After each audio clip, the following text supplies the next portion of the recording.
Hello, everybody. I'll be doing my speech on the iodization of salt, and why I think it should be mandated into law. I have my audience right here, Hi. Hi. and I'll just get right into it. So, imagine a child growing up, but but they're stunted from birth, right? Um, Simply because their diet or their mother's diet lacked one small nutrient, and like permanent brain damage. What many people don't realize is that this can be easily prevented just from everyday salt. And many people use salt every day without realizing that the addition of iodine helps protect millions from serious health conditions and saves millions worth of IQ points just in the US alone. But when we look at the US, what's strange is that despite being one of the leading first world countries, it doesn't have any like mandate to have iodization into law. Um, Despite it like the clear benefits that they bring. And when we look at the trends of consumption for iodized salt, we can see that over the course of time, the consumption of iodized salt is actually decreasing. And so, with all that, and with what I said before, my stance on this topic is that the iodization of salt should be necessary and implemented into law simply because of its benefits in things like cretinism, the reduction of goiters, improving overall intelligence, and simply because of how easy a public health solution it is. So, what were all those terms before? Starting with cretinism. And to explain cretinism, I also have to explain how iodine interacts with our bodies. So, the primary way this happens is with the thyroid. And what the thyroid does is that it produces hormones that control cell metabolism. And what iodine does is essentially just it's the primary building block for cell metabolism. Like, iodine is needed in these hormones, so without iodine, you can't get the hormones.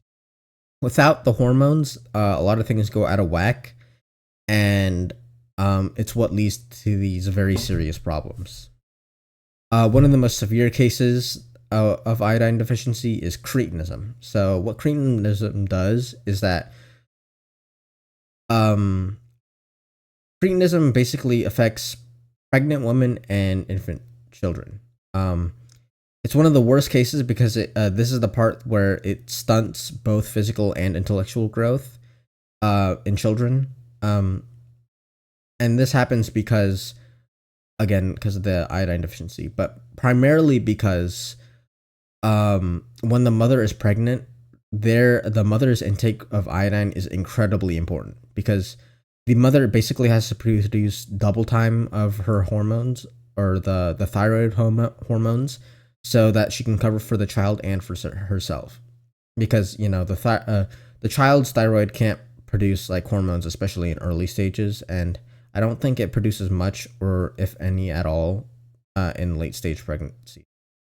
So for having to work overtime, it's, as I said, critically important that the mother gets enough iodine, and having that failsafe for iodine, um, just just to be safe to prevent cases like these, especially when trends of iodized salt consumption is decreasing, is very important.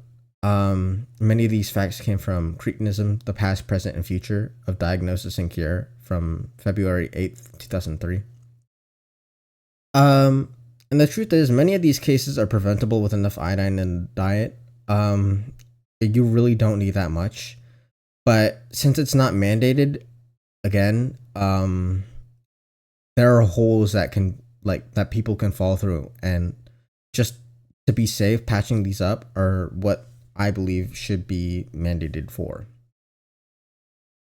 A less disastrous but still serious symptom of iodine deficiency are goiters. They happen in the same way of cretinism, as in like the thyroid isn't getting enough iodine, but instead what happens is like since the thyroid isn't getting enough iodine,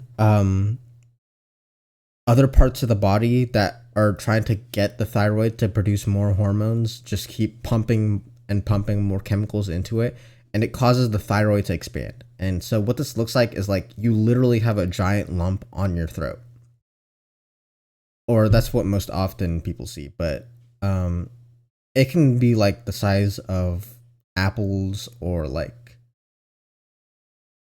I don't know, even larger. I've seen some crazy images on the internet. But the thing is, it's just as easily as preventable as cretinism. Um, with the levels we have right now, goiters are basically a non-issue, but it's a sign from the past on what, like, the lack of iodine did to people. And what I'm worried about is like the very small few cases where there are these holes that where people don't have enough iodine into their diet, where these serious cases can happen. Um, and one other point. Um, oh yeah, in these cases, and this information came from Goiter. What is it? Causes, symptoms, diagnosis, and treatment. June 5th, 2022. Um, okay, moving on. So what was I talking about? About how iodine can increase overall intelligence. So my primary point on this is from actual history, where like notable studies between pre-iodization and post-iodization in people's diets. Uh, like there was a significant difference. So this instance occurred in the drafting of World War II, right? So before, like, Pearl Harbor was bombed and stuff like that, and Americans were implemented into the war. Um, we have this period where there was no iodization of salt, like it wasn't invented yet. So we have these people where we have these cases and statistics of people from iodine deficient areas, and we get to see like how for the standardized tests for these people that enlisted, right? And then we also see when people were getting drafted for World War II, which was post iodization, and people and those iodine deficient areas where they finally got iodine, we can see how the statistics change. And what people saw, or what the military saw, was that there was an average difference of one standard deviation higher compared to pre-iodization. In rough math and from a few sources, it's estimated that this difference in standard deviation was around 15 IQ points. Like there was a difference of 15 IQ points. And if we take these rough values and how they would look onto the broader population and not just from the military, it was around like 3 to 5. But if we count those for millions of people, we all, even on the low end, we get hundreds and tens of millions of IQ points saved from just iodized salt. And the last point is simply because of how affordable. Oh yeah, and my previous point, the source was: are we underestimating the benefits of salt iodization? Sorry. So looking at the last point, we have simple and affordable solution. So, um, with the logistics, all these might be nice, but looking at the logistics, that some might think like it might be a really complicated process with chemicals and all that stuff, and it might be really harmful in our food, or like people might not get it right. But the thing is, it's like an incredibly easy process. Salt is basically used by nearly everyone on a daily basis, so there's very little change to manufacturing that people already have to do. The process is basically just the same as standard, but what happens is that the manufacturers spray a like very heavily diluted iodine solution at the end of the process and mix it together. There really isn't anything different from that. I've also linked a video of how it's done as one of my resources. But some also might bring up like, what about costs? Like if this is a very rare or expensive chemical to produce. The truth is, it's very cheap. Like compared to other things, or compared to what might what someone might expect. Like put an estimation to the cost that it would take to implement the iodization of salt. Looking worldwide and per individual, it would equate to less than $1 per person. I think the source exactly said 89 cents per person.